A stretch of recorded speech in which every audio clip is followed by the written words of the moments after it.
വിഷ്ണു, നമ്മുടെ ഡിഫൻസ് സിസ്റ്റത്തിൻ്റെ ആക്യുറസി, അതിൻ്റെ കൃത്യത, അതുപോലെ തന്നെ നമ്മളുടെ ഈ എയർ ഡിഫൻസ് സിസ്റ്റം എത്ര കൃത്യമായി പാകിസ്ഥാൻ്റെ ഡ്രോണുകളെയും അവരുടെ ഫൈറ്റർ ജെറ്റുകളെയും ഒക്കെ തന്നെ പ്രതിരോധിച്ചു എന്നുള്ളത് സൈനിക മേധാവികൾ കൃത്യമായി തന്നെ വിശദീകരിക്കുന്നുണ്ട്.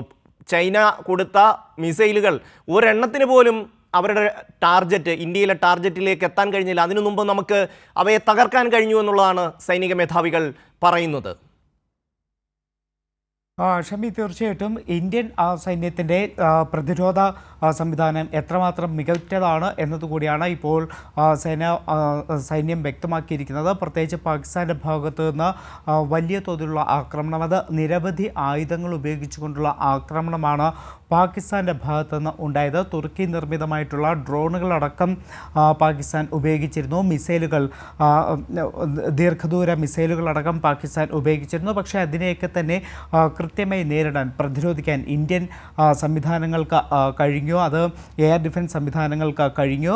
അത്തരത്തിൽ ഇതിനെയൊക്കെ തന്നെ പ്രതിരോധിക്കുമ്പോൾ പോലും ഇന്ത്യയുടെ ഫയർവാളിനോ അല്ലെങ്കിൽ എയർ ഫീൽഡിനോ ഒരു തരത്തിലുള്ള കേടുപാടുകൾ പോലും സംഭവിച്ചില്ല. തകർക്കാൻ പാകിസ്ഥാന് കഴിയാതെ പോകുന്നു. അത്രത്തോളം ശക്തമായി തന്നെയാണ് ഇന്ത്യയുടെ ഒരു പ്രതിരോധ സംവിധാനം കഴിഞ്ഞ ദിവസങ്ങളിൽ പ്രവർത്തിച്ചത് എന്നതാണ് സൈന്യം വ്യക്തമാക്കുന്നത്. അതോടൊപ്പം തന്നെയാണ് തദ്ദേശീയമായി വികസിപ്പിച്ചിട്ടുള്ള ആകാശ സംവിധാനവും അത് വളരെ ഫലപ്രദമായി തന്നെ ഈ പാകിസ്ഥാൻ്റെ ആക്രമണങ്ങളെ ചെറുക്കാൻ ഉപയോഗിച്ചു എന്നതുകൂടിയാണ് ഇപ്പോൾ സംയുക്ത വാർത്താ സമ്മേളനത്തിൽ സേനാ വിഭാഗം വ്യക്തമാക്കുന്നത്.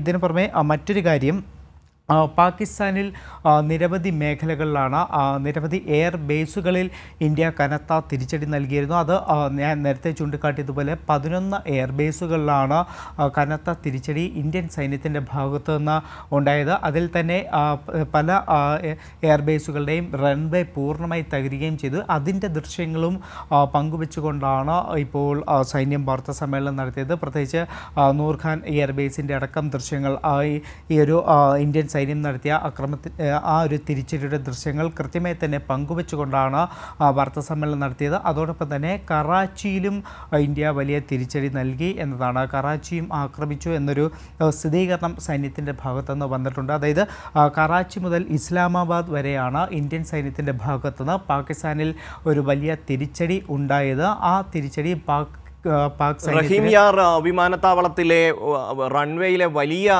കുഴിയുടെ വലിയ ഒരു ഗർത്തം രൂപപ്പെട്ടിരിക്കുന്നതിൻ്റെ ദൃശ്യങ്ങളടക്കമാണ് സൈനിക മേധാവികൾ വാർത്താ സമ്മേളനം നടത്തിയത്. ഇന്ത്യയുടെ ആക്രമണം ഭീകരവാദികൾക്കെതിരാണ്, ഭീകര പരിശീലന കേന്ദ്രങ്ങൾക്കെതിരാണ്, മറിച്ച് പാകിസ്ഥാൻ സൈന്യത്തിനോ അവിടുത്തെ ജനങ്ങൾക്കോ എതിരല്ല.